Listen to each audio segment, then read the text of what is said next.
Құрметті достар, қазір мен сіздерге бір өнімнің акциядағы және акциядағы емес бағасымен 50 балға тапсырыс жасап, айырмашылығын көрсететін боламын. Мен осы серияның акцияға түспей тұрған парфюмын алып отырмын тапсырысқа, яғни 2109 теңге. Осы парфюмнан 50 бал қазір заказ жасаймын. Яғни 50 балға 15 штук түседі екен. Бағасы өз бағасымен 24530 теңге болды. Келесі осы өнімнің акцияда тұрған түрінен тапсырыс береміз.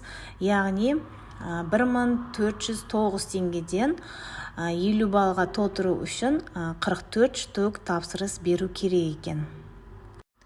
Яғни 44 штугымыз 47036 теңге болды.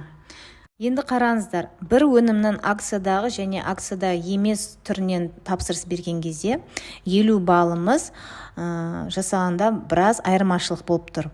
Мысалы, акциядағы өнімді тапсырыс берсек 47036 теңге шықты, 50 балымыз. Ал акциядағы емес түрінен тапсырыс берген кезде 24530 теңге. Бұл жерде ескеретініміз, акцияға түспеген, распродажыда жоқ өнімдерді тапсырыс берген кезде 50 балымыз тез толады. Яғни төлейтін ақшамызда аздау болады.